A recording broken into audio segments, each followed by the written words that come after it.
alegria! Estamos de volta com a lição número 9.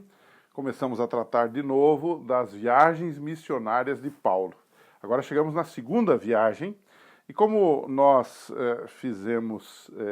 procedemos na primeira viagem missionária em uma lição anterior, vamos fazer da mesma forma. Como são muitos detalhes, eu vou dividi-la em tópicos, em algarismos romanos, em cada cidade ou cidades onde houve uma parada de Paulo e seus companheiros para pregarem o evangelho, fundarem igrejas, grupos de cristãos e dali tirar alguma lição prática para nós. A segunda viagem missionária, ela começa, na verdade, em Derbe e Listra.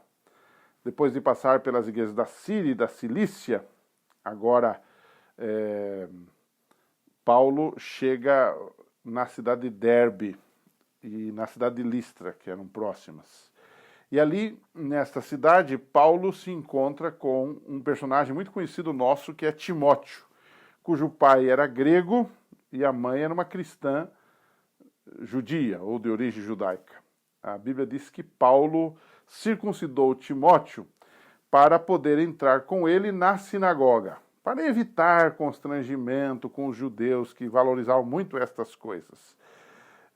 A história diz que depois também Paulo, que queria ir para a Ásia, ele é impedido pelo Espírito Santo de ir para esse lugar, né? Ele queria depois ir para a Bitínia, da mesma forma. E finalmente o Espírito o conduz para um terceiro lugar, que era a Macedônia. E aqui nós temos algumas lições muito práticas para nós, né?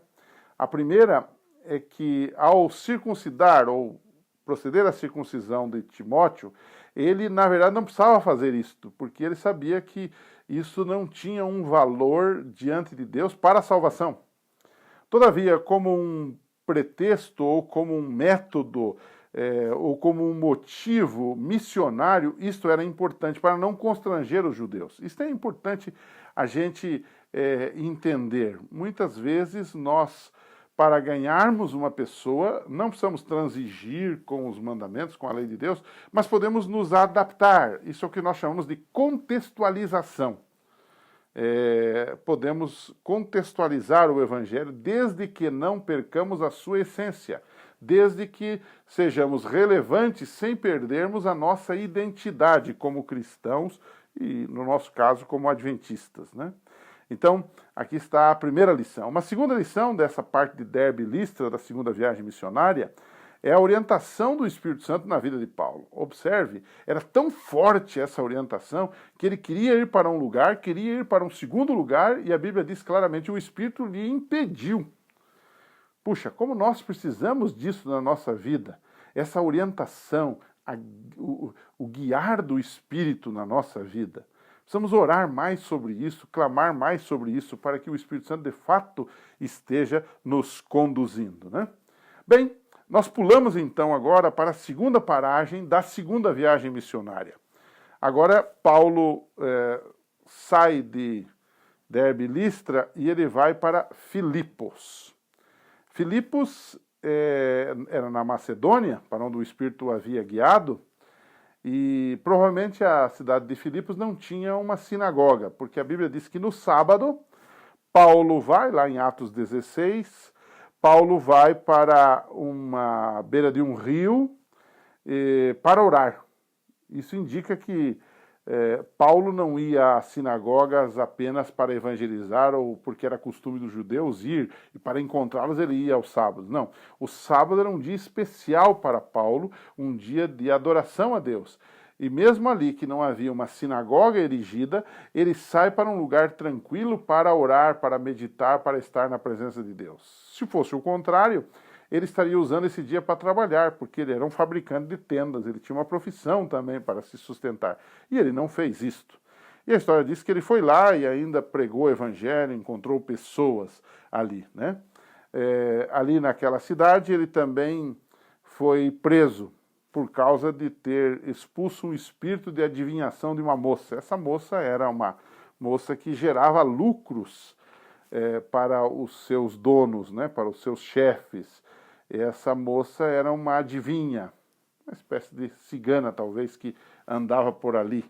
E o texto diz que Paulo foi preso por isso, foi acusado de perturbação. E é ali que nós temos aquela história bonita de Atos 16, 31. Ali na prisão ocorre a conversão daquele carcereiro.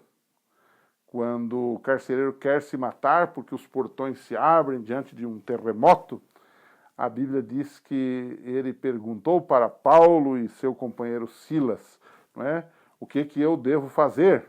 E Paulo disse, crê no Senhor Jesus e serás salvo tu e a tua casa. Não é?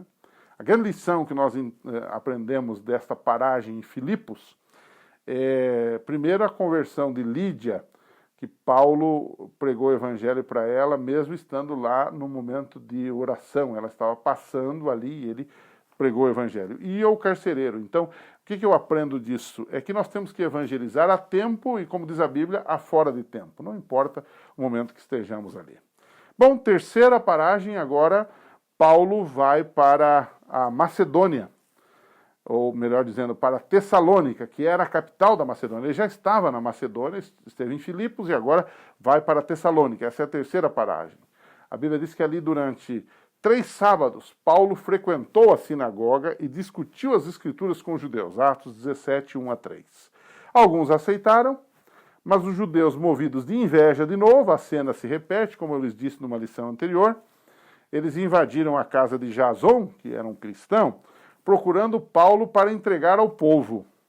E não achando, o que eles fizeram? Paulo não estava ali, propositalmente. Eles levaram Jason aos magistrados da cidade, prenderam ele, mas ele pagando fiança, a Bíblia diz que ele foi solto. Enquanto isto, Paulo e Silas foram levados pelos irmãos para a Bereia. E foi lá em Bereia que Paulo presenciou aquela cena famosa dos irmãos bereanos examinando as escrituras para ver se o que Paulo falava era verdade. E aí surge aquele famoso texto de Atos 17, verso 11, que diz que os bereanos eram mais nobres que os de Tessalônica, porque eles investigavam nas escrituras para ver se as coisas eram de fato assim. Uma tremenda lição para nós. Aliás, essa é a grande lição desta paragem aqui. Os bereanos eram nobres, porque investigavam as escrituras para ver se as coisas eram de fato assim.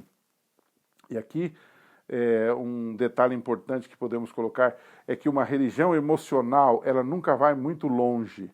A religião, ela precisa de emoção, mas ela precisa de uma certa racionalidade, de estudar, de compreender, de debater, de investigar as escrituras para ver se as coisas são de fato assim. Chegamos então, em quarto lugar, em Atenas. Atenas era uma cidade conhecida, com a sua filosofia, e ali Paulo debate com os filósofos gregos. E ele, usando um palavreado sem conotações judaicas, ele não apelou para o Velho Testamento, por exemplo, e escandalizado com os muitos deuses que ele via nas cidades, estátuas, aqueles ídolos todos, ele fala do Deus desconhecido e apela àqueles atenienses para o verdadeiro Deus, o Deus transcendente. E ali ele encontra a aceitação, mas encontra também uma rejeição. Os gregos se escandalizaram com a pregação de Paulo, porque eles criam que Deus, por ser transcendente, não tinha qualquer ligação com o mundo. E de repente vem Paulo dizendo que esse Deus criou todas as coisas e que esse Deus está presente com a sua criação.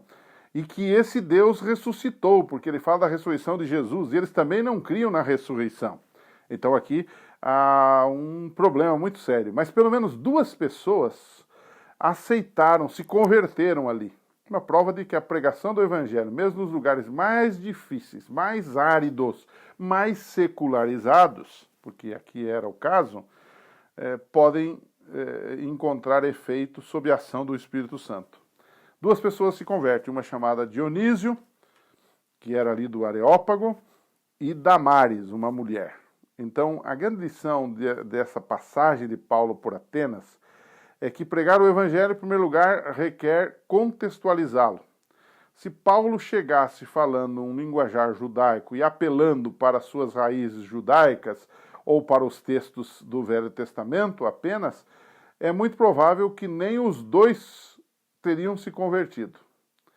Mas ele trabalhou de forma interessante e inteligente, começando a partir da necessidade deles, porque eles tinham muitos deuses, estavam perdidos com tantos deuses, tinham lá até uma estátua ao Deus desconhecido, que se porventura existisse mais um Deus verdadeiro, ou um Deus verdadeiro, eles colocaram lá como Deus desconhecido.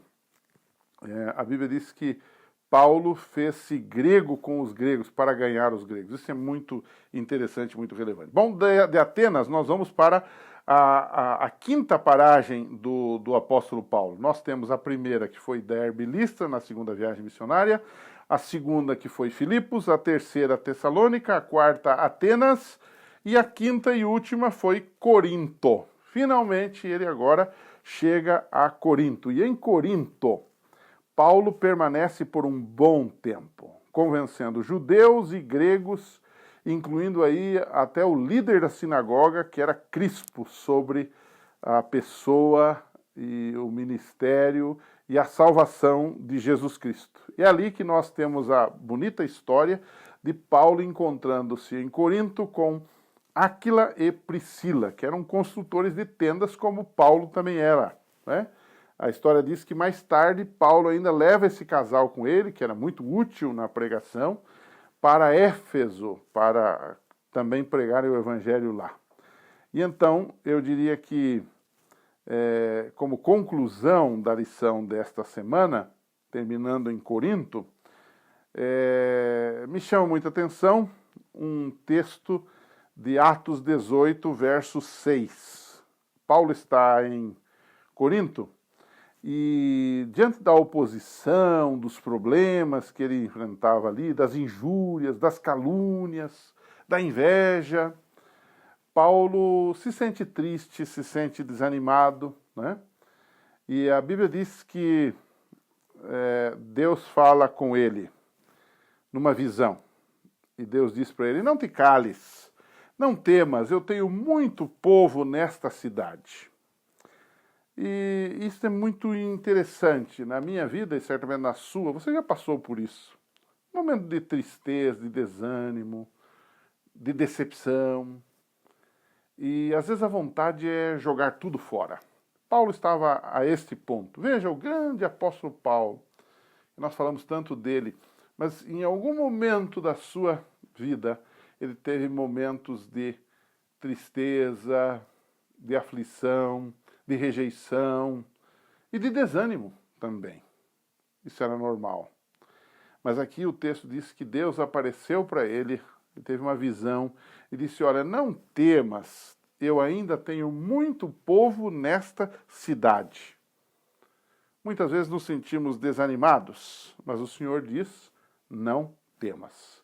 Seria interessante você terminar com essa história e enfatizar essa história para os seus alunos. Com certeza, neste sábado de manhã, lá na sua unidade, 10, 12, 15 pessoas talvez, você tenha alguém que teve uma semana muito ruim, alguém que está se sentindo triste, desanimado por alguma oposição, às vezes dentro de casa, alguém que é novo na fé, ou alguém que é antigo na fé, mas se sente desanimado, querendo desistir de tudo, sair da igreja.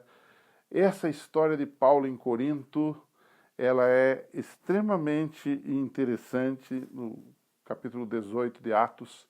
Seria interessante reler essa história e essa visão que Deus lhe dá para fortalecer a nossa fé e nos animar para prosseguir na pregação do Evangelho, na nossa caminhada rumo aos céus. Que Deus abençoe. Estamos terminando a lição 9. Na semana que vem a gente volta para continuarmos o nosso estudo. Até lá, uma boa lição e muitas bênçãos na sua vida.